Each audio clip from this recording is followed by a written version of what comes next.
Companies in the world, by far, I would say, and we're doing tremendous things. Our country is doing very well. You saw the numbers that got released today, yesterday. Deficits cut way, way, way back at levels that nobody's ever seen before, setting records. And the numbers coming into our country are unprecedented, and we're doing really well. We had a situation 3 days ago with Venezuela, and we're getting along extremely well with the people of Venezuela, both the people and the people that are running Venezuela.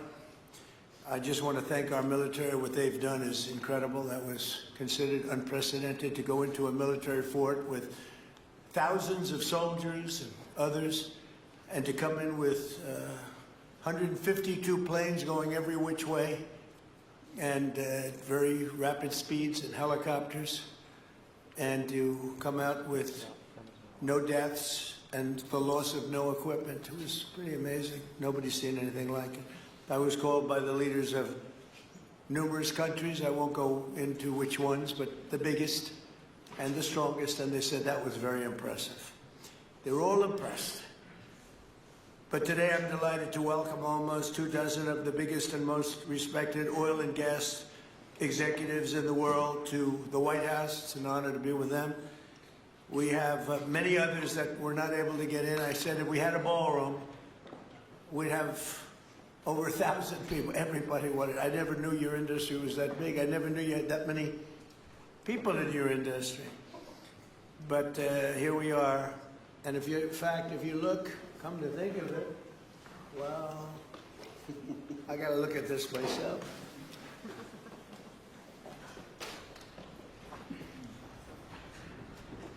Wow.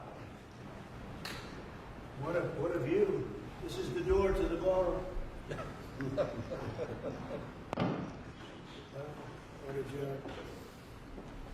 Unusual time to look, but I figure we might as well do it. If the fake news would like to go back and take a look, you can, but you'll see a very big foundation that's moving. We're ahead of schedule in the ballroom and under budget. It's going to be, I don't think there'll be anything like it in the world, actually. I think it's going to be the best. We won from, this is, as you know, our biggest room, which would seat 100 for dinner, maybe, if you're lucky, if you're nice and tight. And the ballroom will seat many, and it'll also take care of the inauguration with bulletproof glass, drone-proof ceilings, and everything else, unfortunately, that today you need.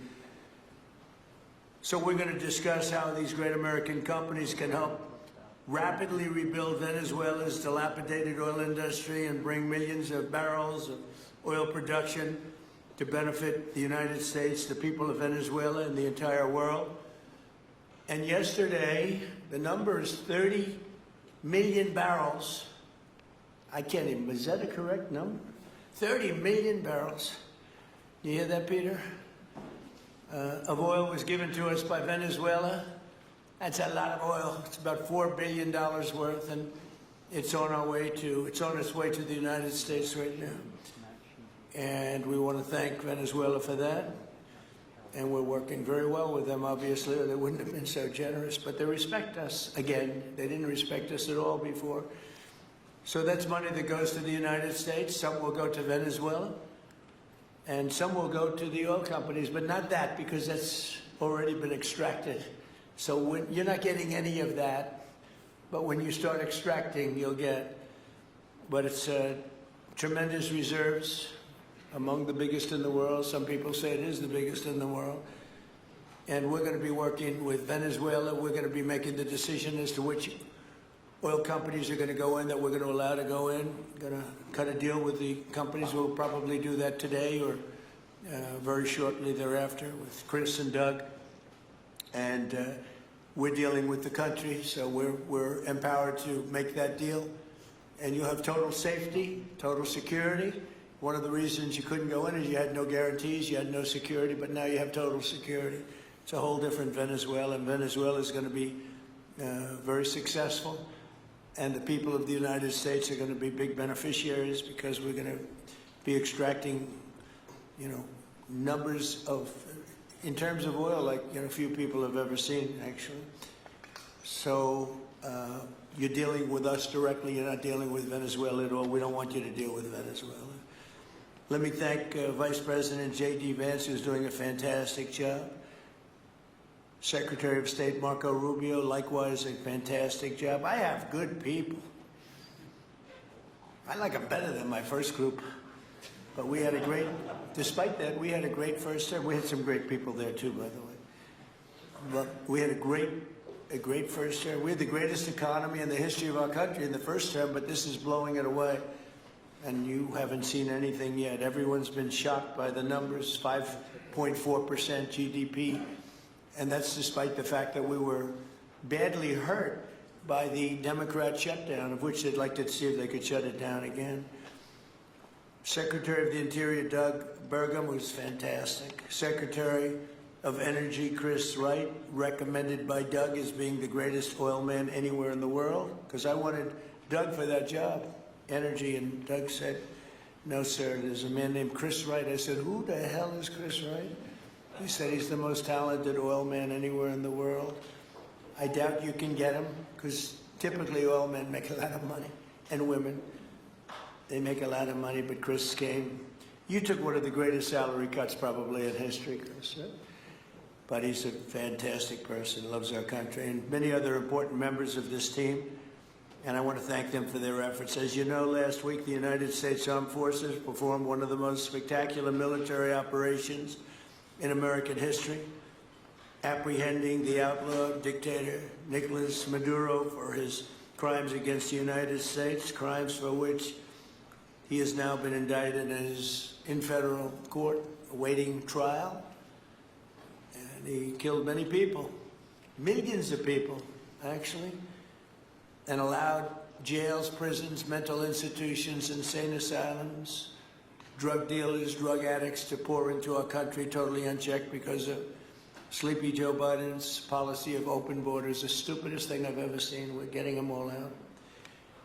The departure of Maduro makes it possible an incredible future for both nations, Venezuela and the United States, in which we will more closely integrate the economies of two major energy powers in the Western Hemisphere. Energy coming out of Venezuela was very small. One of the things the United States gets out of this will be even lower energy prices. We have people now getting gasoline for $1.99, $1.96, $1.95, $1.92 yesterday, somebody.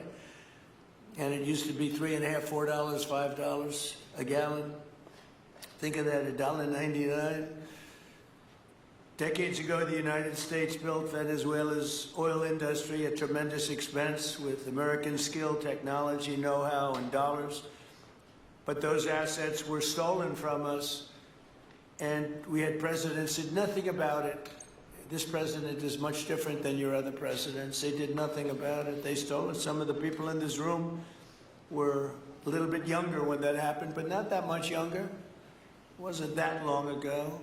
But they stole our assets like we were babies, and the United States did absolutely nothing about it. So now we're doing everything about it. Now we're doing 500% about it, but it's a long time after the act took place. So they stole from us, and it was taken by socialists and communists at the time, and Venezuela was going bad, really bad. And as much oil as they have, they're producing almost nothing, which is just a system. So we're really, if you look at it, we're taking back what was taken from us. They took our oil industry. We built that entire oil industry. Started a long time ago, but they took it, and they were very ungracious to this country, but now they're being very nice. American companies will have the opportunity to rebuild Venezuela's rotting energy infrastructure and eventually increase oil production to levels never, ever seen before. When you add Venezuela and the United States together, we have 55% of the oil in the world. The United States is #1. We have them drilling. Drill, baby, drill was my campaign, and Doug and Chris, I think we're setting records on drilling right now and taking oil without Venezuela. That's how we're getting the oil prices down. The plan is for them to spend, meaning our giant oil companies will be spending at least $100 billion of their money, not the government's money. They don't need government money. But they need government protection and need government security that when they spend all this money, it's going to be there so they get their money back and make a very nice return. The plan is for them to spend at least $100 billion to rebuild the capacity and the infrastructure necessary. Venezuela has also agreed that the United States will immediately begin refining and selling up to 50 million barrels of Venezuelan crude oil, which will continue indefinitely. We're all set to do it.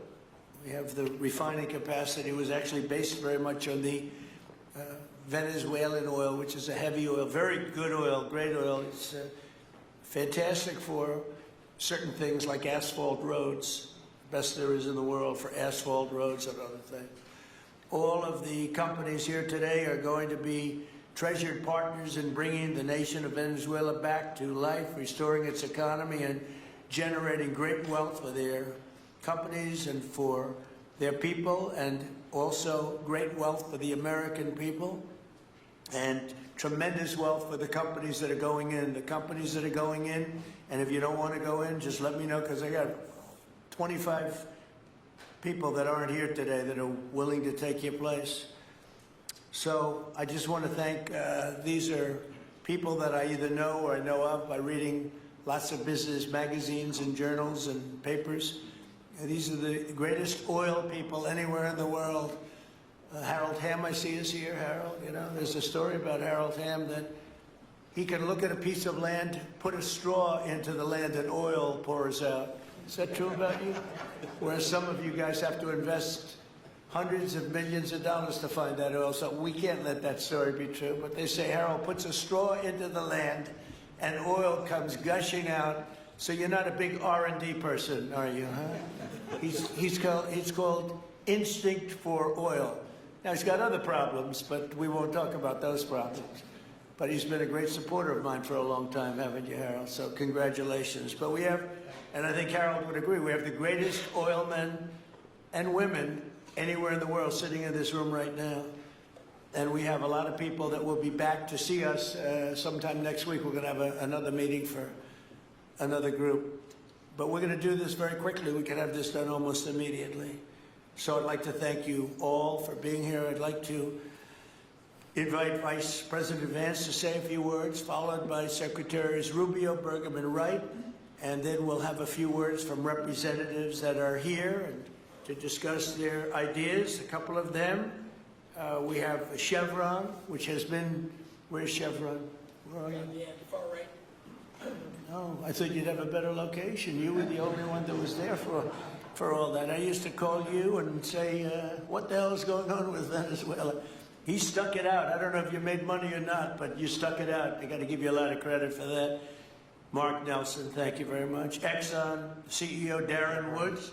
Darren, thank you very much. How's Exxon doing? Okay? All right, thank you very much. They'll do a lot better now, won't they? Huh? Exxon's been amazing. It's been an amazing company. And ConocoPhillips CEO Ryan Lance, thank you very much. So you guys could say something, and then we'll take some questions from the press. And if anybody else would like to speak, we'll have you speak. We have all the time in the world. This is a big subject. This is massive wealth, and more importantly than massive wealth, it leads to lower taxes and a lot of jobs for Americans and for Venezuelans, but for Americans in this case. And I just, again, appreciate you all being here. And I'd like to ask JD to say a few words, please. Thank you. Thank you, Mr. President. Thanks to everybody for being here. You know, as a Marine Corps veteran for my entire lifetime, presidents, and let's be honest, they were Democrats and Republicans, would send the American military to far-off places. They would get us involved in these endless quagmires. They would lose hundreds or thousands of American lives, and the American people would get nothing out of these misadventures. And now you have an American president who's empowered the American military to stop the flow of drugs into our country and to ensure that we, as opposed to our adversaries, control one of the great energy reserves that exists anywhere in the entire world. And he did it without losing a single American life in the process. It was an amazing operation. It's going to make our country richer. It's going to make our country more powerful. It's going to make our country safer. And it's going to lead to the decline, the further decline of drug overdose deaths in the United States of America. An amazing thing, and I'm happy to be here to talk about how we can make it an even bigger and better operation for the American people. Thank you, sir. Thank you very much. Marco? Thank you, Mr. President. And I think this is a reminder that everything this president does, everything President Trump does, is with the American people in mind. It was not in the national interest or national security of the United States and of our people to have in our own hemisphere a country, not just with vast energy reserves, but controlled by an indicted narco-trafficker who flooded our country with illegal immigration, including drug gang members, openly cooperated with drug gangs, and by the way, stole the wealth of that country to fund a repressive regime and also benefit adversaries such as Iran. All of that is now changing.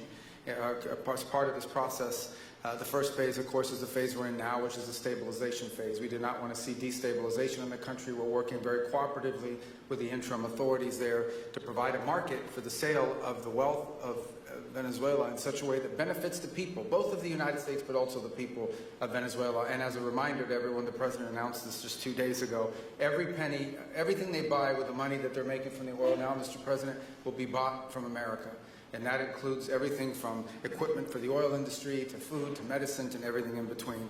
The second will be a phase of recovery, and then some of these phases will overlap, and that is to have a normal economy again where the money goes to the benefit of people, not the benefit of our adversaries or the benefit of elements in that country and around the world that are against our interests, at the same time as a process of reconciliation has to happen internally among the different sectors of society and politics and the like.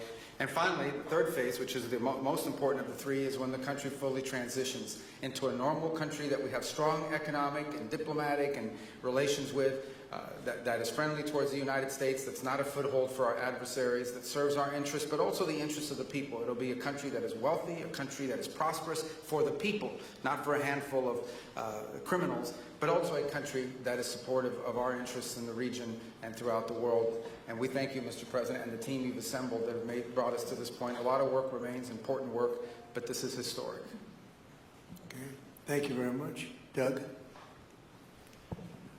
Well, Mr. President, I want to thank you for your leadership, not just as President, but as Commander-in-Chief. The boldness, the execution, the breathtakingly precise work that you've delivered both in Iran back in June and here has changed the field for the whole world. And you always ran about the idea of peace and prosperity. And in Venezuela, as you know, this was a playground for every bad actor in the world. We had Russians, Iran, terror groups, all of them profiting from this criminal organization that was pretending to run the country. That makes America safer. You've secured the border, we're stopping the flow of drugs, and now with the normalization of relationships on an economic basis, it's going to mean tremendously for the prosperity of the American people. So I just want to say again, congratulations to you and to the entire leadership team. It's been an amazing, historic week on the scale of things that we haven't seen perhaps for 125 years in terms of the U.S. Exerting its influence over Latin America in a way that's going to make a change for generations. And on behalf of all the oil executives that are here today, Chris and I want to say thank you to all of you. It's your technology, your innovation that has put America in the place where today we are the most energy dominant country in the world. And that position is what's allowed us to take the action that we're taking with statecraft, with military action. None of that would happen if we were dependent on everybody else for energy. So you're a big part of the reason that we're able to move the way we are today, and we're grateful that you're here to be part of the solution going forward. Thank you, Doug, and you are doing a fantastic job, and we appreciate it. Everybody appreciates it. They know who's doing well. Chris Wright? Thank you, Mr. President. Yeah, I think what we've seen in the last week is leadership matters and credibility matters. Venezuelan oil has been sanctioned for many years, and the oil just flew, those sanctions were not enforced. That oil just floated out, trafficked by bad actors of the world. The resources weren't gone to a central place. The corruption and decline of Venezuela has been a crisis for the people of Venezuela, and as Secretary Rubio said, massive spillover effects in the United States, in crime, in drugs, in kidnappings, and in taking a huge resource base and making it not exploited, not developed. The whole world is a poorer, less opportunity-rich place because of that. When you have materials underground, they've been underground for 1 million years. That does not make them a resource. That does not make them valuable for your country, your people, or the world. They only become a resource with technology, with capital, with rule of law, and a system of governance that encourages the harvesting of those resources to make the better world. And we see here the dramatic contrast between the United States, which may have less oil underground than Venezuela. We have 20 times the production of Venezuela, 20 times the impact of human betterment, massively better quality of living here in the United States. That was at risk under the last administration. We've seen a lot of attacks on the energy that makes the world go round. President Trump's election has removed those risks, has embraced reality about how the world is energized, and we are record production of oil in the United States, record production in natural gas in the United States. We've seen a meaningful decline in gasoline prices, diesel prices, travel prices because of jet fuel. And now President Trump is taking the genius of a different way to try to solve a 25-year festering problem in Venezuela, that all the traditional things have not worked, but ordering both a tremendous military operation to remove the heads of a criminal organization masquerading as a government, and then to use the power of our military, not to fire bullets, but to stop the flow of Venezuelan oil to the world, immediately gave us leverage over the interim authorities in Venezuela and has allowed us to be in this position today where the actions of this government can massively improve Venezuela for the better, and the bigger impact is to massively improve the quality of life, affordability, safety, and security of the United States. Very proud to be here. And we'll turn it over to Mark Nelson, who's the vice chairman of Chevron. Chevron has been in Venezuela for over 100 years, continuously. Mike Wirth, the CEO, had a knee replacement recently. He's not here. Mark is a tremendous leader in our industry, and I'll turn it over to him. Thank you, Secretary Wright. Again, I'll send Mike Wirth's regrets. He really wanted to be here, Mr. President. Great guy. On his behalf, I have 3 very quick thank yous and an assurance I'd like to provide you all. The first thank you, Mr. President, is to you. It's thank you for convening this gathering. It's thank you for your leadership, and thank you for continuing to keep American energy domination in the forefront. So thank you for that. Thank you very much. The second thank you actually is to the Cabinet. So Secretary Rubio, Secretary Berg, and Secretary Wright, your ability and commitment to continue to engage with the parties around the table to keep the world working is greatly appreciated. So thank you for that. And the final thank you actually would go to our Venezuelan employees of Chevron. They have been working tirelessly to operate safely, protect the environment in country, and their dedication and skill will help us in this next chapter. And finally, I'll close with the assurance. For more than a century, Chevron has been a part of Venezuela's past. We are certainly committed to its present, and we very much look forward as a proud American company to help it build a better future. And so, Mr. President, thank you for your leadership. You really suffered there. You stuck it out. A lot of people left. A lot of big companies left. Some of the people, many of the people sitting at this table left because of the safety risk and other risks. But you stuck it out. I give you credit for that. Sometimes it was hard. I remember 6 months ago I told you to stay, just stay. Things are going to happen. You'll be very happy. I didn't know they were going to happen this fast or this conclusively. One thing I think everyone has to know is that if we didn't do this, China or Russia would have done it. And if China or Russia were a next-door neighbor, because essentially this is not around the other parts of the world so far away where you fly in an airplane for 24 hours before you get there. This is sort of a next-door neighbor if you think about it. And I told China and I told Russia, we get along with you very well, we like you very much, we don't want you there, not going to be there. And if we didn't do this, China would have been there and Russia would have been there. Maybe they both would have been there together, but they're not going to be there now. One thing I will tell them, and I will tell you, that we are open for business. China can buy all the oil they want from us there or in the United States. Russia can get all the oil they need from us, and they do like oil, even though they produce a lot of it. But China and Russia and everybody else is able to go, and we'll be open for business almost immediately. I have a feeling the $100 million will be spent $100 billion will be spent very, very rapidly by these very big, powerful, and rich companies, and I think they're going to be able to rebuild the infrastructure. And I hope it's going to be brand new as opposed to a rehab, because I know the tremendous difference between the new and the not so new in your industry. The new is much more beautiful, much better in every way, and actually much smaller. It's like everything else, gets smaller and stronger. It's a combination of smaller, better, and stronger. So I hope you're going to build all brand new stuff, rip out the old crap that's been there for so many years, and do it the right way. You're going to be there a long time. If we make a deal, you're going to be there a long time. If we don't make a deal, you won't be there at all. It's, sort of interesting. But again, China and Russia would have been there if we didn't do this. And the other thing people ask about the second wave, I don't think it's going to be necessary. We have an armada, a giant armada like nobody's ever seen in that part of the world. And it's stationed off the coast.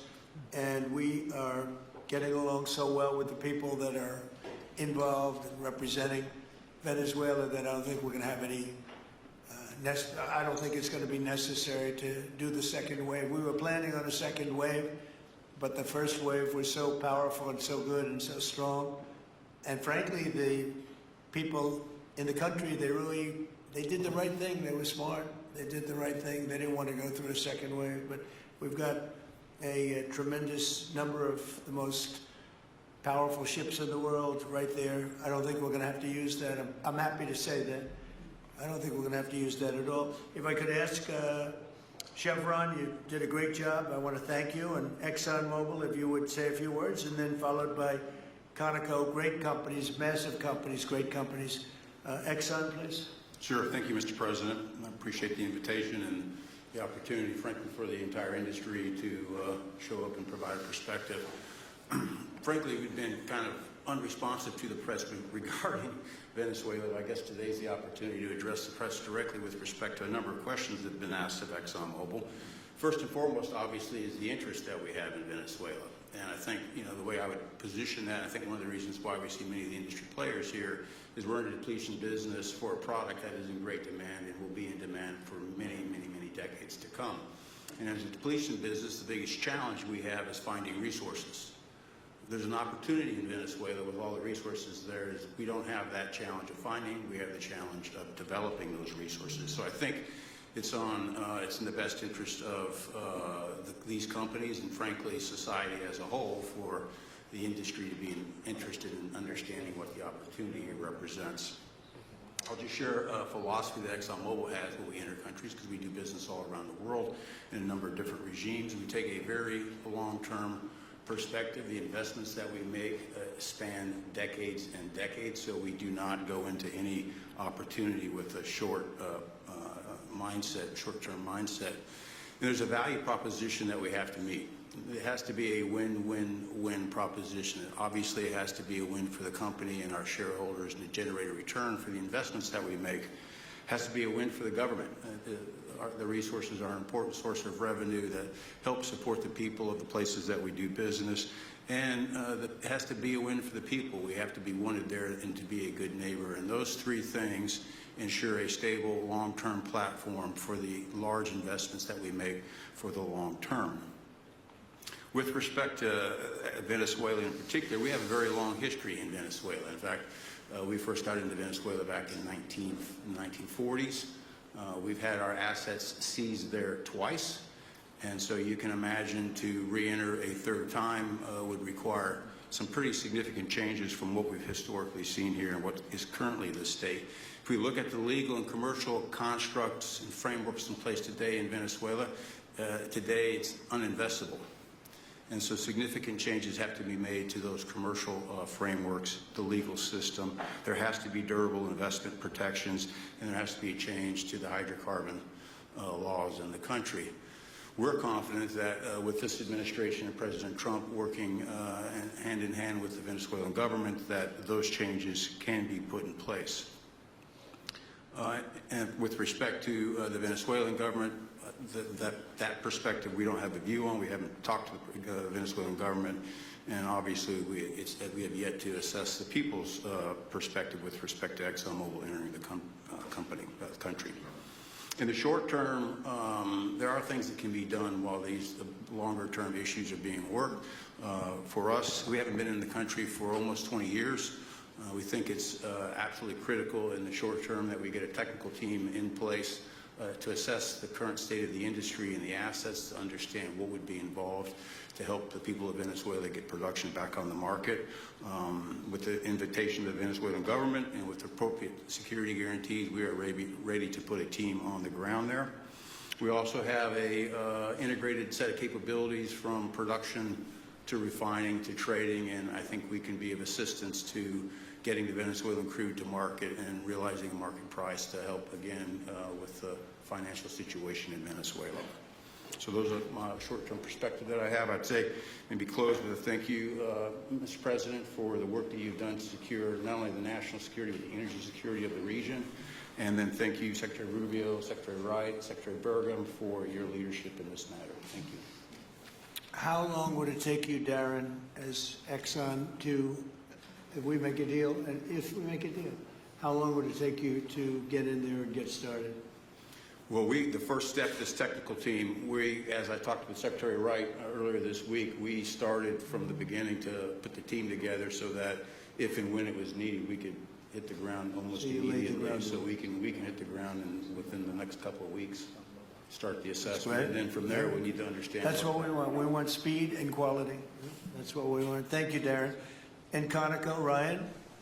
Thank you, Mr. President. Appreciate the opportunity to be here, too. And you've assembled a great team. And our congratulations as well for removing one of the terrible people in the world and bringing them to justice. It was quite amazing. I think you've given hope to the people of Venezuela again, which I think is quite remarkable. And we've been on the other end of that despot regime a long time. Our assets were expropriated. I had a little bit more here when that happened. And, you know, I think we're the largest non-sovereign credit holder in Venezuela today. So we're in a bit of a different situation, but I think your big and bold idea to use energy commerce instead of conflict is something that could make a real big difference in Venezuela. And our company certainly stands ready to help in that endeavor. Encourage you to continue to think bigger and even bolder. And we've had some discussions with your energy team about that as well.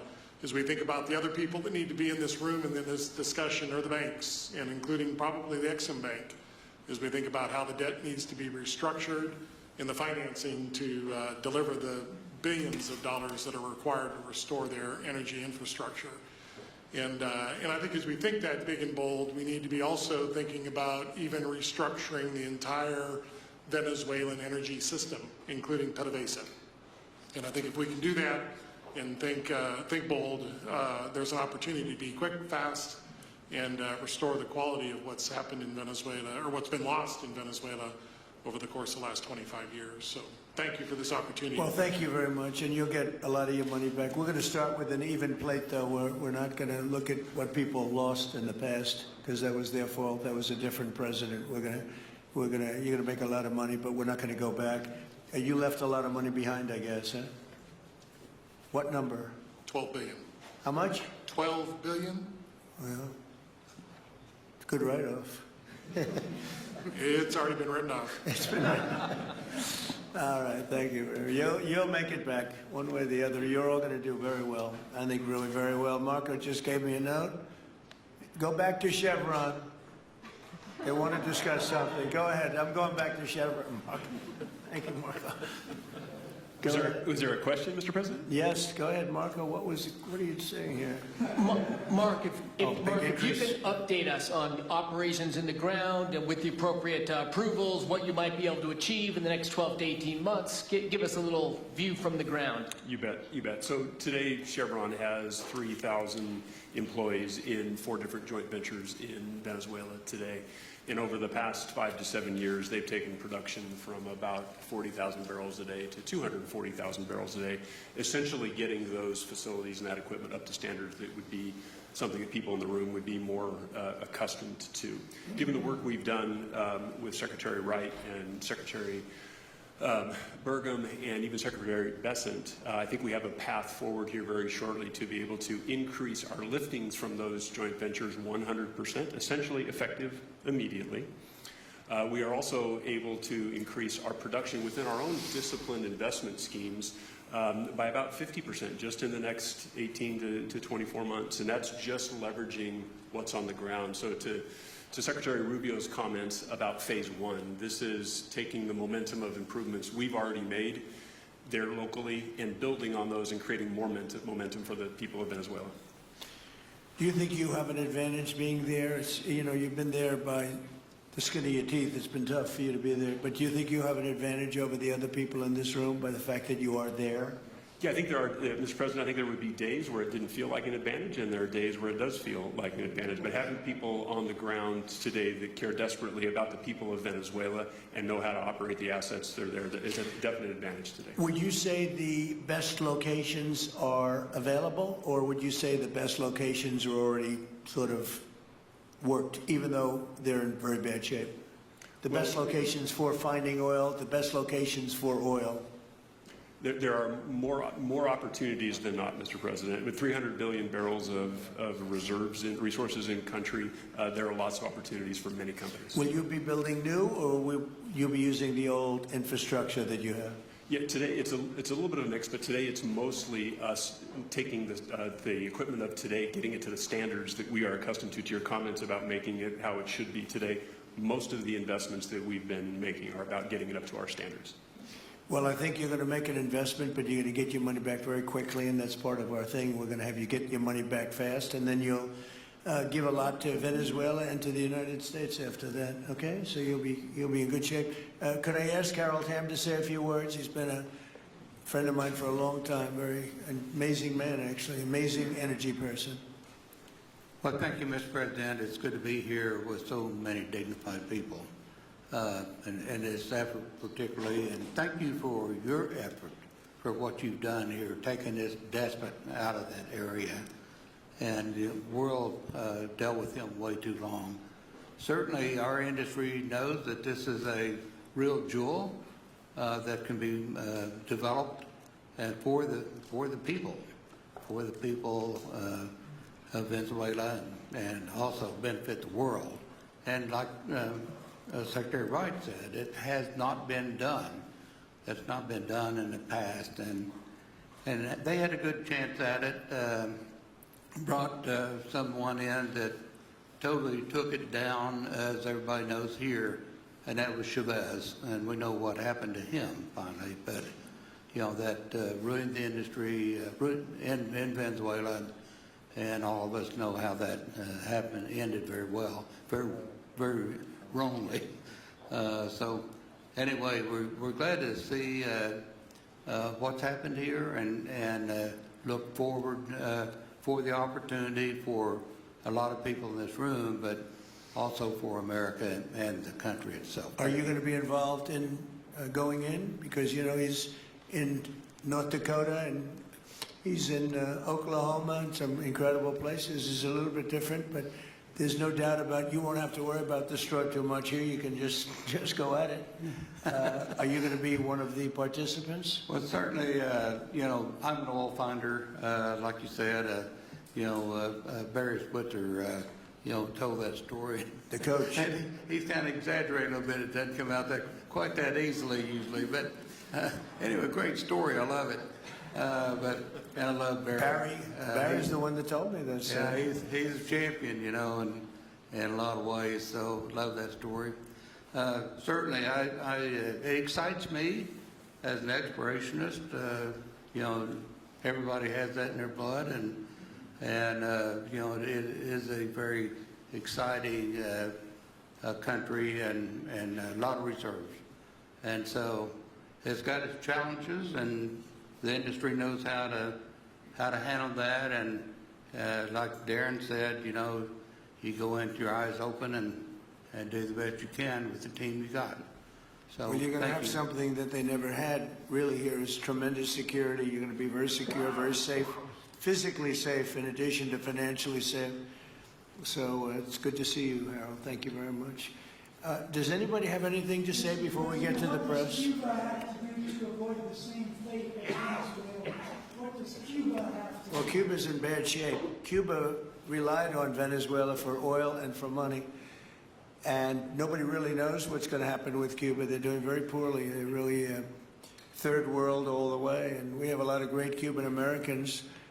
And I would say Marco fits very solidly into that category. And I might ask you to say a few words about, we were discussing it before, Cuba is a very different, they don't have energy, they don't have oil, but they would live off of the oil from Venezuela. And what they do have is very strong people and very powerful people militarily, and they would protect the people running Venezuela, and they would take in a lot of money from Venezuela. Now they don't have that. They won't be taking in any money. So, Marco, what do you think? Well, I mean, the fundamental problem in Cuba is that it's run by incompetent people that don't know what an economy looks like, much less a functioning one. They've made a choice, and that is they would rather have political control over the people than they would to have an economy that functions. And they've gotten away with it for 60-something years because they've had donors, the Soviet Union, and now most recently Venezuela. But that's now gone. So the people in control in Cuba have a choice to make. They can either have a real country with a real economy where their people can prosper, or they can continue with their failing dictatorship that's going to lead to systemic and societal collapse. That's a very stark and dramatic choice, and it's one we hope to make the right one. We don't have an interest in a destabilized Cuba, but that would be their fault because they refuse to allow the people of Cuba to have either economic or political freedom for that matter. And you have a lot of people in this country that want to go back to Cuba and help Cuba. A lot of people have left, you know, they came in penniless, they didn't have anything, and they've become very rich people in our country, and they want to very much go back and help Cuba. So that's something that Cuba has that a lot of other places don't have. Peter? President Trump, thank you. I do want to ask you about Minnesota, but first, just more on topic. President Zelensky said that he was watching with the rest of the world as you made this order to go and capture Nicolas Maduro. And he said, if that's how it works with dictators, then the United States knows what to do next. Sounds like he wants you to go and capture Vladimir Putin. Would you ever order a mission to go and capture Vladimir Putin? Well, I don't think it's going to be necessary. I think we're going to have I've always had a great relationship with him. I'm very disappointed. I settled 8 wars. I thought this would be in the middle of the pack or maybe one of the easier ones. And I don't know if you know, Peter, the last month, they lost 31,000 people, many of them Russian soldiers, and the Russian economy is doing poorly. I think we're going to end up getting it settled. I wish we could have done it quicker because a lot of people are dying, and mostly soldiers. You know, they get hit in Kiev and they get hit a little bit here and there, and people are dying there too. But largely, it's the soldier population. When you have 30,000, 31,000 soldiers dying in a period of a month, 27,000 the month before, 26,000 the month before that, that's bad stuff. So, as you know, President Biden gave $350 billion to Ukraine to fight, and we would never get that back, although I did make a rare earth deal to get it back, so we will be getting it back, but shouldn't have done that. It was a bad thing to do. I will say that right now, because I was able to get NATO to up GDP from 2% to 5%, NATO's got a lot of money, and they're paying for everything. We're not losing any money. We're making a lot of money, I guess, if you think of it, because we're selling them military equipment. They're probably giving it to Ukraine. But we're selling them to NATO military equipment. We're getting full price and all of that. But that's not a big deal to me. What is a big deal is stopping a war where 30,000 people are being killed every single month. And on Minnesota, the vice president yesterday suggested that Renee Good, who was killed by this ICE officer, was part of a broad left-wing network. What has your team told you about this broad left-wing network? Who is in charge of it? Who's part of it? What's it called? Well, I haven't seen the vice president's statement, but he's generally very accurate. I hate to say it. Look, I watched that yesterday, and there are a lot of different forms to it. But there was a woman screaming, "Shame, shame, shame, shame." She was a agitator, probably a paid agitator, but in my opinion, she was an agitator, a very high-level agitator, so professional. She wouldn't stop screaming. I said, this isn't a normal situation. This is a professional troublemaker, because you heard it and I had it. Now, I will say this, the news sort of turned her down, turned her off, because you're trying to watch. She was so loud and so crazy and just not normal. When somebody sees something like that, they don't go screaming and the same words. So, I guess you could say professional, but I didn't think she did a very good job. You have agitators, and we will always be protecting ICE, and we're always going to be protecting our Border Patrol and our law enforcement. Mr. President, in your conversations with these oil executives today, did you provide any security guarantees so that they can do their work safely in Venezuela? Yeah. And separately, Mr. President, they will have those guarantees, yes. And separately, Mr. President, I'm curious in terms of the future of Venezuela. Do you see Venezuela, now led by Delcy Rodriguez, as an ally of the U.S.? Is that the way that you view that country? Well, right now they seem to be an ally, and I think it'll continue to be an ally, and we don't want to have Russia there. We don't want to have China there. And by the way, we don't want Russia or China going to Greenland, which if we don't take Greenland, you're going to have Russia or China as your next door neighbor. That's not going to happen.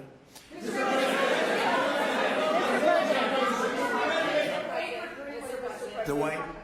Mr. President, thank you. You just said that these companies would have security guarantees if they go in on the ground in Venezuela. They will have. And what is your plan there actually for these companies and those Americans who are going to be on the ground working for these companies? Well, there are going to be Americans. I assume they're going to be using a lot of Americans, but they're going to be using a lot of people from Venezuela and other places, I would imagine. But I would think that mostly they'll be using Venezuelan workers. They have a lot of great workers. They have a very high unemployment rate, and they have workers that are very familiar with taking oil out of the ground. Yeah. How long do you think the Ayatollah will be in power after what we've seen play out on the ground there? When is the U.S. going to get involved now that reports of protesters being killed on the ground? So Iran's in big trouble. It looks to me that the people are taking over certain cities that nobody thought were really possible just a few weeks ago. We're watching the situation very carefully. I've made the statement very strongly that if they start killing people like they have in the past, we will get involved. We'll be hitting them very hard where it hurts. And that doesn't mean boots on the ground, but it means hitting them very, very hard where it hurts. So we don't want that to happen. There have been cases like this where President Obama totally backed down. But this is something pretty incredible that's happening in Iran. It's an amazing thing to watch. They've done a bad job. They've treated their people very badly, and now they're being paid back. So let's see what happens. We're watching it. We're watching it very closely. Go ahead, please. Yes, go ahead. Thank you so much, Mr. President. Do you have any comments in reaction to the recent attacks by the Syrian government alignment groups against US-backed Kurdish forces in Aleppo, Syria, which killed dozens of civilians and displacing many families? Does your administration bring peace between the Kurds and the Syrian government? I want to see peace, yes, I do. The Kurds and the Syrian government, we get along with both, as you know, very well. They have been natural enemies over the years, but we get along both, and we want to see Syria succeed. And so far, I think they are succeeding, but this is just breaking out, and we want to see that stopped. Go ahead, please.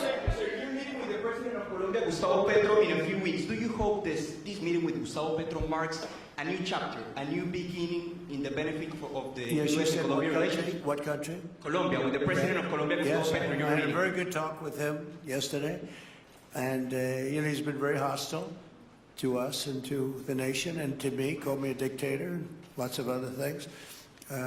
Called Biden some terrible names, far worse than he called me. But he called yesterday through people, and he wants to meet, and that's fine with me. I've made up with people also, you know, so we're going to have a meeting with him. We had a very good conversation. The people of Colombia are incredible people. Marco would know that better than anybody because he's married to a woman from Colombia. And I don't mean Columbia University. That would be, I'm not sure. I think I like Columbia, the country, better, if you want to know the truth. The people are, the people are great people. I look forward to meeting with them. We're going to meet in the very near future. Would you meet the interim president of Venezuela here in the White House? Would you greet her to discuss the fate of the oil? Yeah, well, I'm going to meet a lot of people, and we're going to meet, you know, we meet a lot of people. When you end 8 wars, you get to know a lot of people, and I think it's very important. As an example, we have over $18 trillion, think of it, $18 trillion coming into our country. A lot of that's coming in from foreign countries like Saudi Arabia and Qatar and UAE and others. And I get to meet a lot of people, but I will be meeting with various representatives of Venezuela, probably pretty soon. We haven't set that up. But the relationship that we have with the people that are currently running Venezuela is very good. We also have a young lady that received the Nobel Peace Prize. She's going to come in and pay her regards to our country, really, to me, but you know, I'm a representative of the country, nothing else. And she's coming in sometime next week, I think Tuesday or Wednesday, and we'll see how that is. But no, we're dealing with the people from Venezuela. We're dealing with them very well. I think they've been very smart in the way they've dealt with us, frankly, because that whole place could have been obliterated with one more strike, and we didn't want to do that. Thank you so much. I have a question for you on Minneapolis, but on Venezuela and your meeting with Machado next week. If she gives you her Nobel Peace Prize, will that change your view about her running that country? Well, I have to speak to her. I mean, I'm going to have to speak to her. She might be involved in some aspect of it. I will have to speak to her. I think it's very nice that she wants to come in, and that's what I understand the reason is, because Norway is very embarrassed by what took place. I mean, they're getting decimated. Look, whether people like Trump or don't like Trump, I settled 8 wars, big ones, some going on for 36 years, 32 years, 31 years, 28 years, 25 years, some just getting ready to start, like India and Pakistan, where already 8 jets were shot out of the air, and I got it done in rapid order without nuclear weapons. I can't think of anybody in history that should get the Nobel Prize more than me, and I don't want to be bragging, but nobody else settled wars. Obama got the Nobel Prize. He had no idea why. He still has no idea. He walks around and he says, I got the Nobel Prize. Why did he get a Nobel Prize? He got it almost immediately upon attaining office, and he didn't do anything, and he was a bad president. So, I mean, you should get the Nobel Prize for every war you stopped. These were major wars. These were wars that nobody thought could be stopped. President Putin called me and he said about 2 of the wars that he's been trying to stop them for 10 years. He wasn't able to do it. He couldn't believe it. So in theory, you should get the Nobel Prize for every war you stopped. Every one of them was major. But I don't care about that. What I care about is saving lives. I've saved tens of millions of lives. You know, the Prime Minister of Pakistan came here, and he made a very public statement. He said that President Trump saved minimum 10 million lives having to do with Pakistan and India, and that was going to be raging. So, you know, but I'm honored that she's coming here. I look forward to meeting her, yes. Go ahead. On Minneapolis, Mr. President, I have a follow-up for you. The state officials there have said that the FBI is not sharing evidence with them. Typically, they would conduct a joint investigation, as you know. Do you believe that the FBI should be sharing evidence with state officials in Minnesota? Well, normally I would, but they're crooked officials. I mean, Minneapolis and Minnesota, what a beautiful place, but it's being destroyed. It's got an incompetent governor, fool. I mean, he's a stupid person. And it looks like the number could be $19 billion stolen from a lot of people, but largely people from Somalia. They buy their vote. They vote in a group. They buy their vote. They sell more Mercedes-Benzes in that area than almost... Can you imagine you come over with no money and then shortly thereafter you're driving a Mercedes-Benz? The whole thing is ridiculous. So they're very corrupt people. It's a very corrupt state. I feel that I won Minnesota. I think I won it all 3 times. Nobody's won it since Richard Nixon won it many, many years ago. I won it all 3 times, in my opinion. And it's a corrupt state, a corrupt voting state. And the Republicans ought to get smart and demand on voter ID. They ought to demand maybe same-day voting and all of the other things that you have to have a safe election. But I won Minnesota 3 times, and I didn't get credit for it. I did so well in that state every time. The people were crying every time after.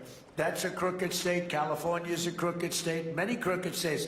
We have a very, very dishonest voting system. The last time I won, 24, the one that just took place, I won because it was too big to rig. You couldn't rig it. It was too big.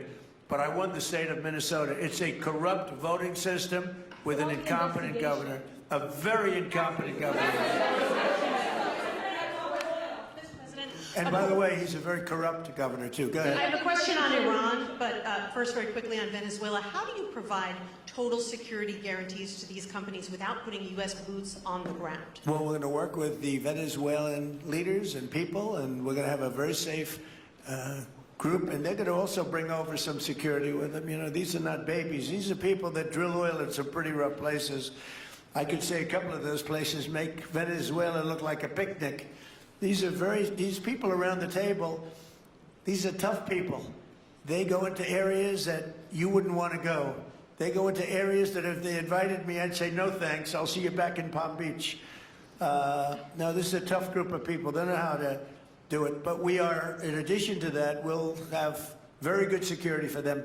We're going to make sure there's very, very good security. And I think the people of Venezuela are going to give you very good security.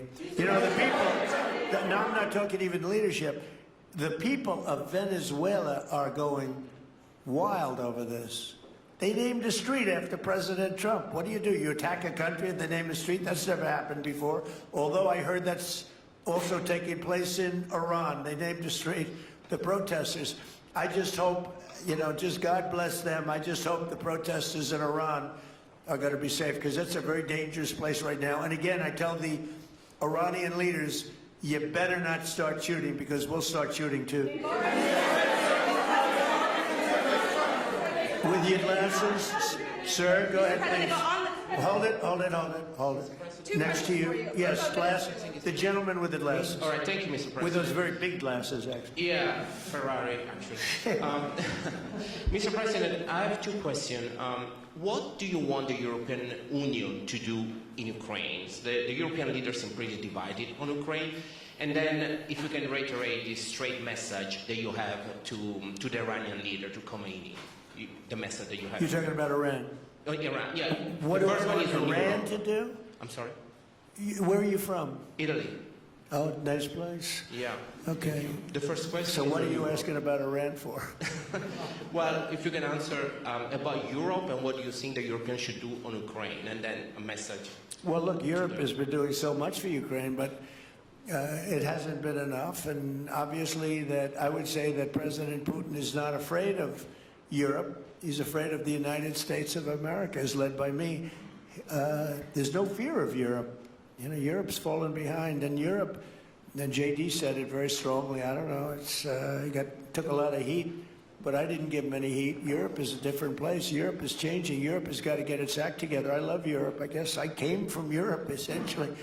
My roots are in Europe, but Europe is a different place. They have to get their act together. Now they've said they have a great NATO leader, and they've gone up to 5% from 2% GDP. That's a big step.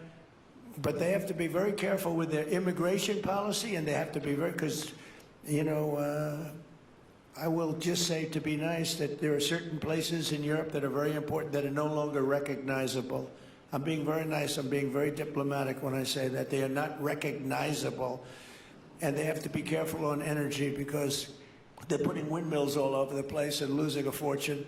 They're destroying their country. They're just destroying the beautiful landscapes, the beautiful everything. They're doing, and by the way, in case you people don't know, I'm not much of a windmill person. I can proudly say, Doug, that we have not approved one windmill since I've been in office, and we're going to keep it that way. My goal is to not let any windmill be built. They're losers.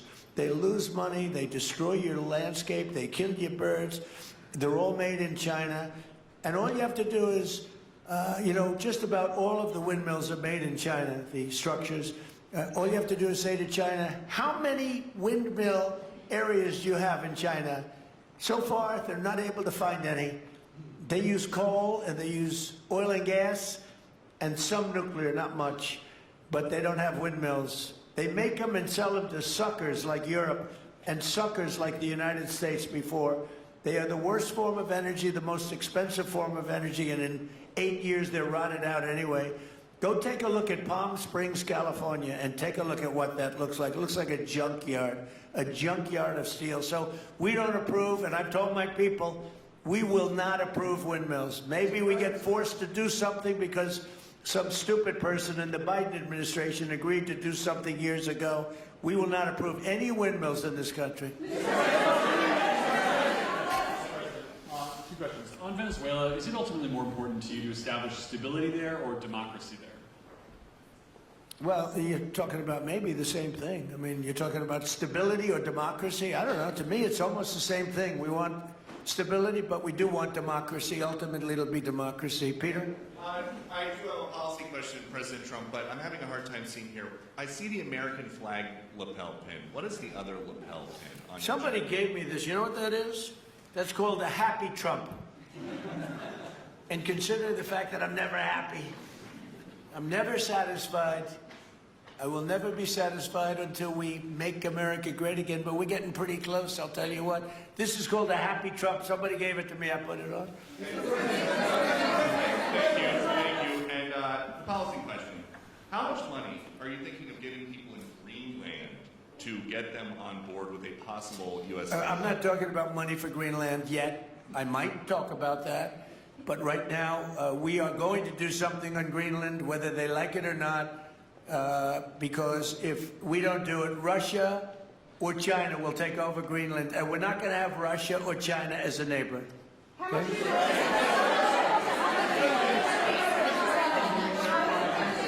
I would like to make a deal, the easy way, but if we don't do it the easy way, we're going to do it the hard way.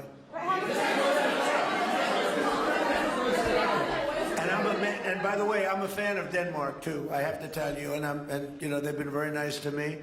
I'm a big fan, but the fact that they had a boat land there 500 years ago doesn't mean that they own the land.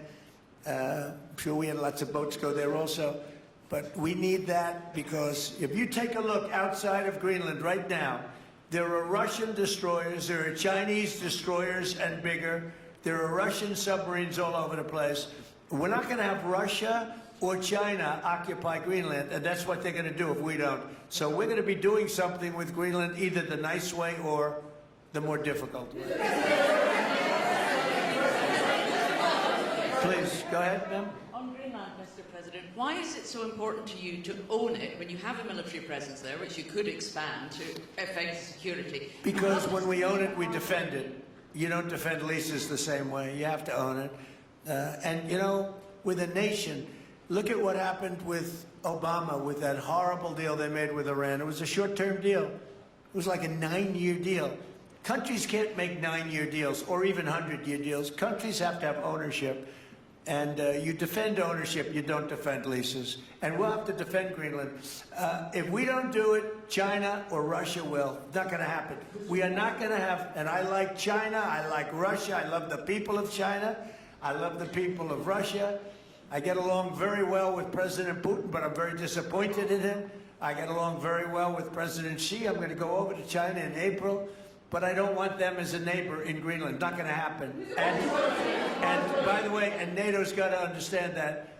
I'm all for NATO. I saved NATO. If it weren't for me, you wouldn't have a NATO right now.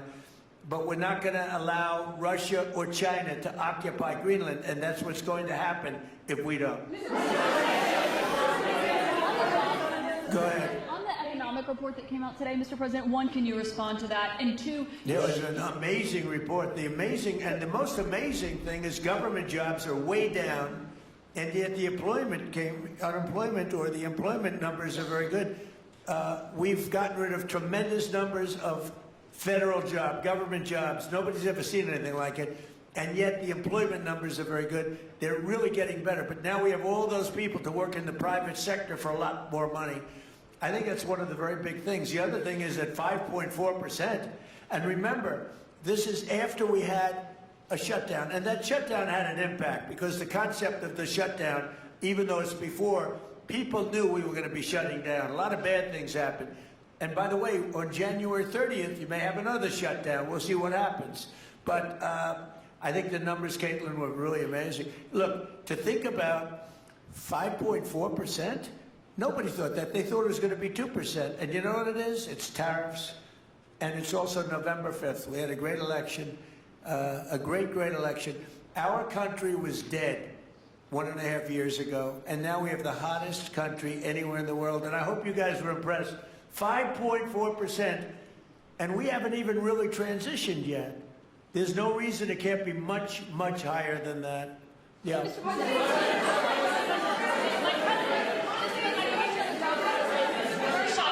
To the manufacturing. Let's give CNN a chance. You know, they've been fighting so hard to get back into the mainstream. Mr. President, you posted some numbers actually on Truth Social last night. People saying you posted the job data early when you're not supposed to obviously share it till the next morning. Did you do that on purpose? No, I don't know. If they posted them, I said post them whenever you get a chance. I don't know. They gave me some numbers. When people give me things, I post them. But the numbers are amazing. Yeah. Administration plan to distribute the money from the Venezuela oil sales? Is it, obviously you say it's going to go into these controlled accounts. Yeah. Would it go back to Venezuela in a direct payment? Is it going through these goods? How do you plan to do that? Well, we want to make sure that Venezuela can survive. You know, Venezuela needs money, and we're going to make sure that they get money. And we're going to get money, and the oil companies are going to make something for the work they do, and they're going to get back their money. We're devising a formula, but it won't be so much of a formula. It's going to be what they need. We're going to take care of what they need. There'll be plenty left over. We're going to have a lot of money left over.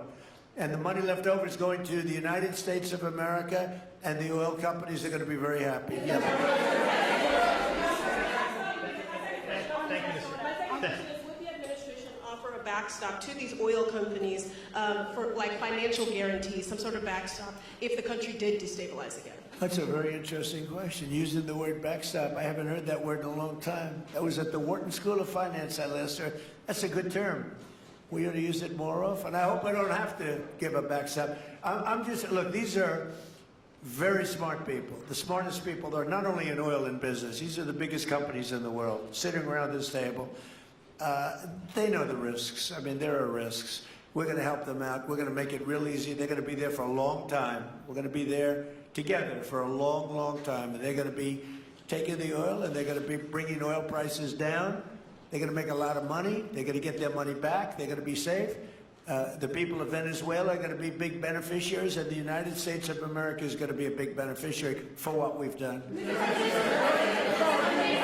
And you know, one other thing I might say, it's also very big for national security because, again, just like Greenland, we can't have China or Russia occupy Greenland. We can't have China or Russia occupy Venezuela. And if we didn't do what we did, China or Russia would have been in Venezuela. I think I can, where's Mr. Chevron?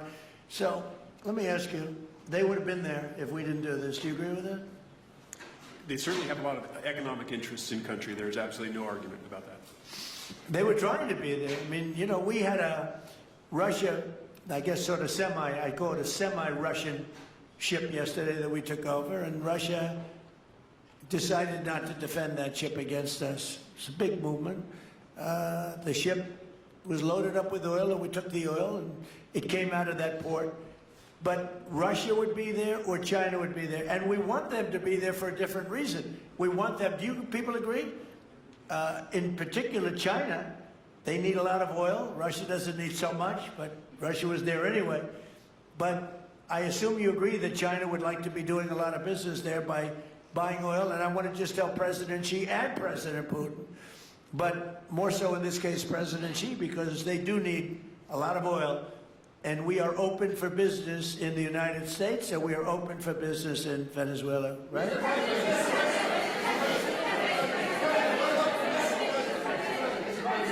Go ahead, sure. You know, I could take questions from these people all day long. You know, they're sitting here, and generally they're very rich, very powerful, but nobody gives a damn about them. It's a sad thing. You have all that money, all that power, and look at all these crazy questions. We could do this all day long and they wouldn't be satisfied. So we'll take a few more, though. Let me ask you more importantly, do you have any questions from the biggest? Hold it. Do you have any questions for the biggest people on earth, the biggest business people, the biggest companies anywhere on earth? Do you have any questions for these people? No, do you have a question for them? Yes, but have you heard from any of the companies in the room that they are committed to rebuilding the oil infrastructure in Venezuela? And for the executives in the room, what do you need from the administration in order to invest? That's a good question. Do you want to go and answer that question? Yeah. Exxon. I'll refer you back to the statements I made before. There are a number of legal and commercial frameworks that would have to be established to even understand what kind of returns that we'd get on the investments. So I think all the investments and the opportunity sets, I think everyone sitting around this table would have the opportunity and the know-how and the capability to make the investments. The questions will ultimately be how durable are the protections from a financial standpoint, what do the returns look like, what are the commercial arrangements, the legal frameworks, all those things have to be put in place in order to make a decision to understand what your return would be over the next several decades that these $1 billion investments would be made on.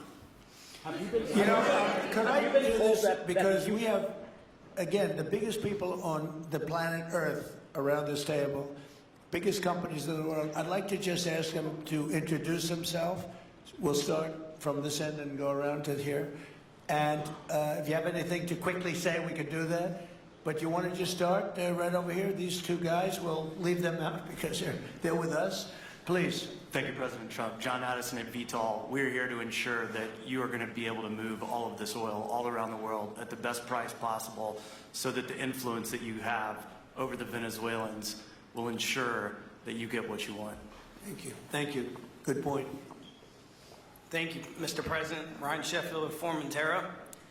My grandfather, Hugh Sheffield, was president of ARCO, Venezuela. Right. Thank you for what you did. Do you like what we're doing? There's a lot of shale there, a lot of upside. He would be very happy looking down. He'd be very proud of you right now, right? Yes, sir. Good. Thank you. Mr. President, Luis Rodriguez. I'm probably the only Venezuelan American sitting on around this table. I want to personally thank you for the courage of your actions over the last couple of weeks. I think I speak, and I speak of Venezuela in general in saying there's optimism. You've brought optimism to the table, and if the conditions are met, the opportunity is absolutely immense. I agree with that. That's true. Thank you. Well said, too. It's immense. This is a tremendous opportunity. Thank you. Richard Holton from Trafigura. We're working with your administration, Mr. President, to bring that Venezuelan oil to the United States. Our first vessel should load in the next week. Good job. Thank you. I think the reason that most of us are here and thinking about the future is because we trust you initially to set this program up that will work and guarantee that this can be done, and there's a huge investment that needs to be done. We've all agreed on that, and certainly we need time to see that through. So thank you for what you've done. Thank you very much. Thank you. Mr. President, I'm Lane Riggs, CEO of Valero Energy, and we're one of those companies that refineries in the U.S. are uniquely configured to run Venezuelan oil, and we're more than happy as this opportunity expands for us to further invest in our refineries to produce more. And you're very much set up for the heavy oil, right? Yes, sir. That's great. That's great. We're ready for it. Thank you, Mr. President. Thank you, Mr. President. Thank you for having us here. Thank you. And thank you for opening the door to a better Venezuela. We are a Spanish company, but we are fully committed to invest here in the States. We have invested over the last 15 years $21 billion in the American oil and gas industry, in Pennsylvania, in the Gulf of America, in Texas, and in Alaska, with the discovery of Pica that is going to have the first oil this quarter, and is going to change, it's going to reverse the declining history of that great state of Alaska. We are in Venezuela, Mr. President, with our partners of ENI. We produce the gas that guarantees the stability of a half of the grid power in Venezuela. So we are committed with this stability, and on top of that, we are on the ground, we have people, we have facilities, we have technical capabilities, and I take your point, Mr. President. We are ready to invest more in Venezuela.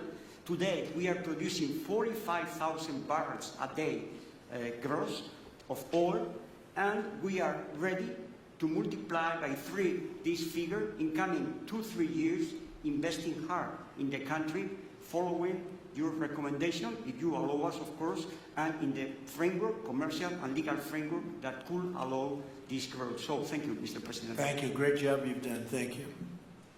Mr. President, thank you for having me. Matt Sheehy, I'm with Tallgrass Energy.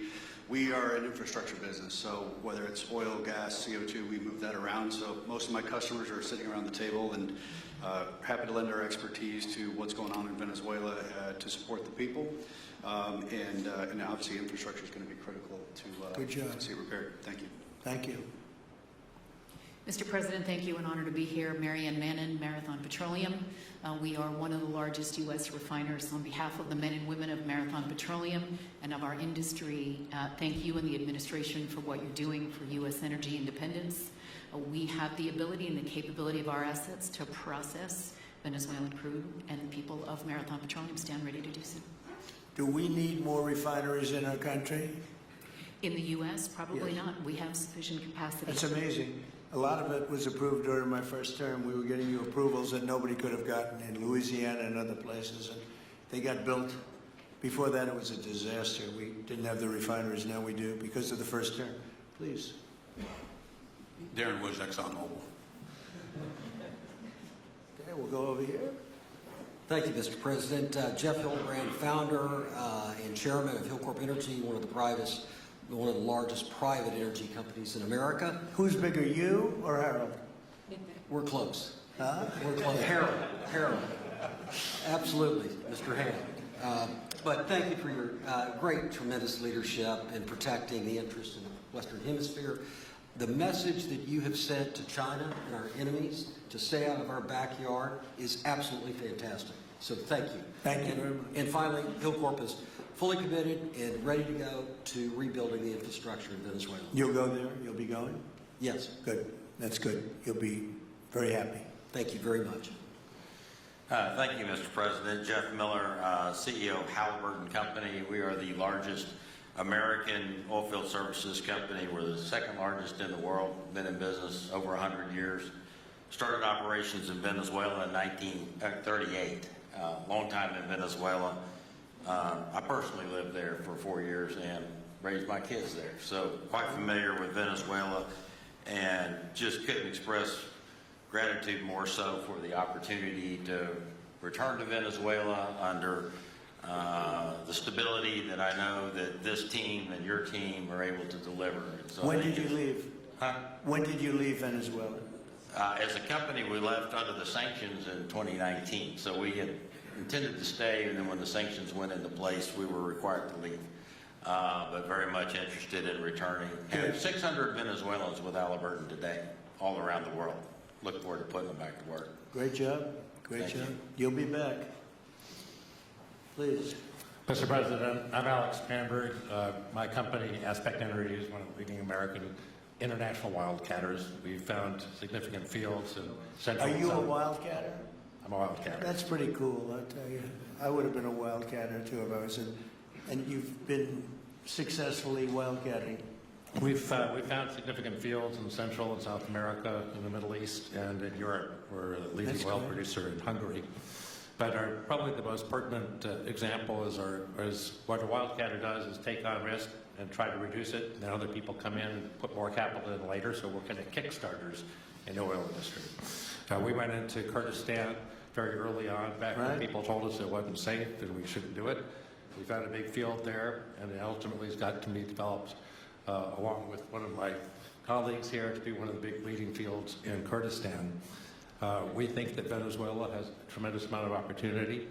If you look at the reinvestment required, the investment required, people are talking about hundreds of billions of dollars. But if you put that in perspective, that's 1 million barrels a day for 15 years. It's $220 billion net cash flow. So what we really need to do is to be able to kickstart production and then reinvest and have the confidence to reinvest. And what you're doing by putting the United States in control of the cash flow coming out of the country gives companies like ours the confidence to say we can kickstart this production and then reinvest and reinvest. In Hungary, we've invested $1 billion in changing the trajectory of Hungarian oil production. We were only able to do that not because we could write $1 billion check, we're a smaller company, but because we reinvest all of the cash flow back into new production. Good. Mark Nelson with Chevron. Sure. Thank you, Mr. President. I'm Claudio Scalzi, and I CEO Italy. We started working in Venezuela in 1980. We have a lot of oil, but now just the gas is flowing because it's not under sanction. And as my colleague from Repsol said, we cover more than about 50% of the electricity in the country. So that is essential to avoid any kind of problem, social problem. We own about 4 billion barrels of reserves, so a huge amount in the Orinoco Belt, in the central Venezuela. We have now in the country 500 people, most Venezuelan, and we are ready to invest. Clearly, we are ready to invest. We thank you for the big efforts and the efficiency of your action, and we are here.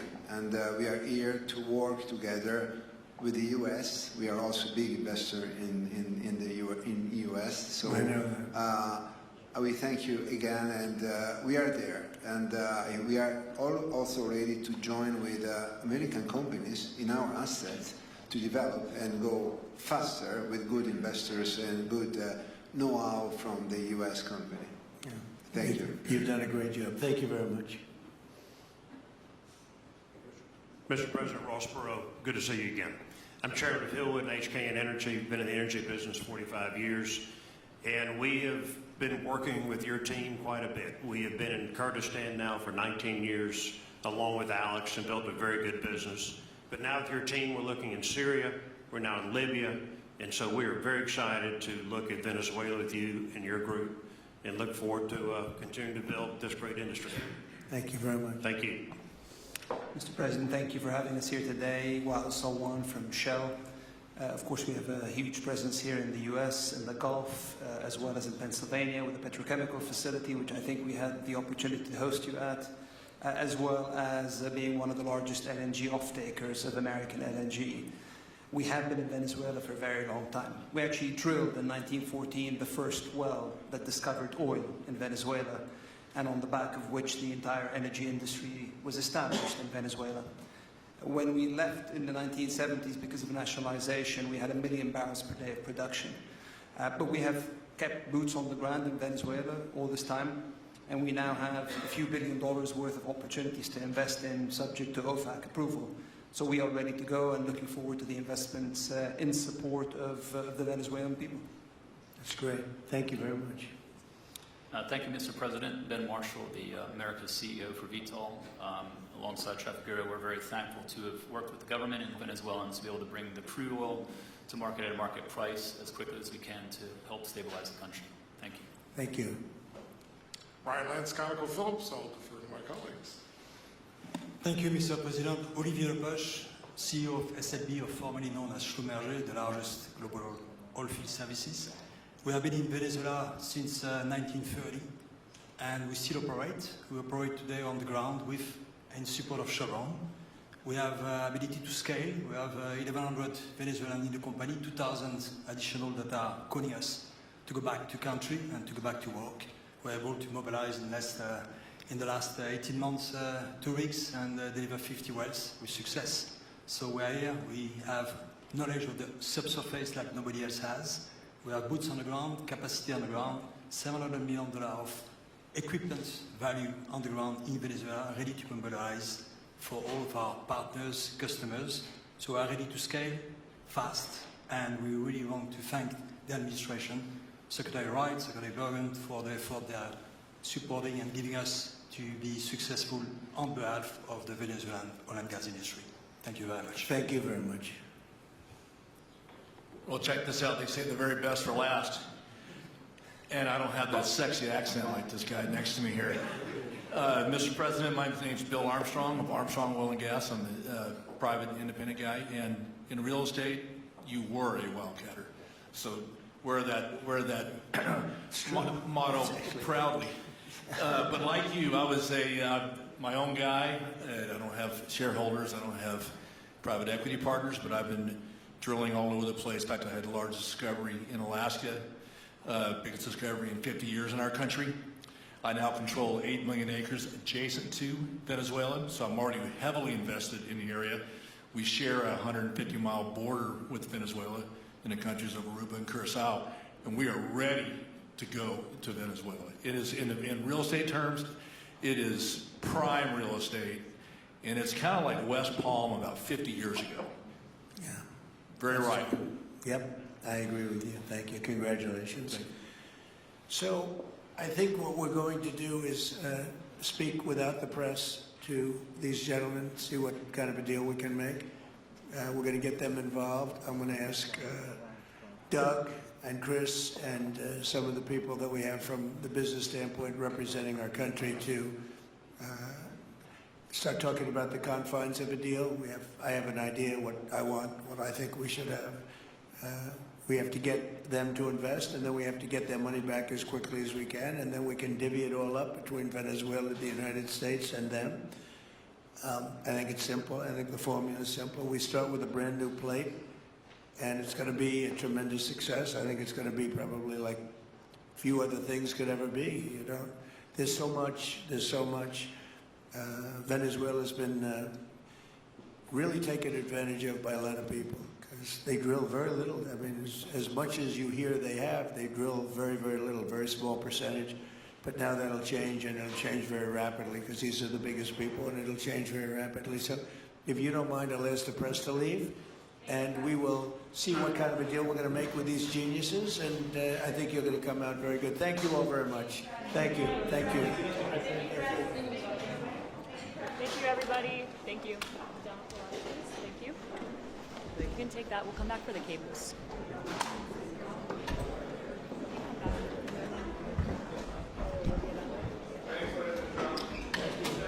You can come back for anything. Okay, thank you. Thank you. Keep going. To raise their hand if they would be going to Venezuela. If you want to ask them what is next step. Thanks, Fred. Thank you, Fred. Thank you, Fred.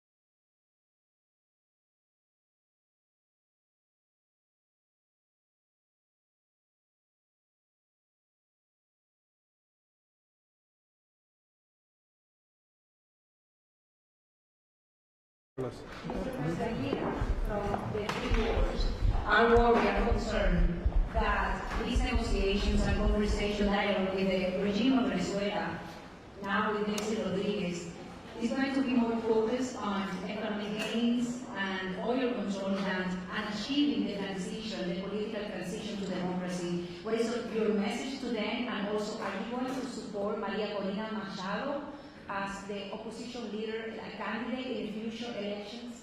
It will be something that I think you're going to be very impressed with when we're all finished with this process. As you know, it's been a very complicated situation for many, many years. And we've just uncomplicated it a lot. And in the end, what we want to do is we want to see votes, we want to see voters, we want to see democracy, we want to see a lot of good things. And I think in the end, you're going to be very impressed. Okay? Thank you very much. Thank you. Everybody, please keep moving. Thank you, everybody.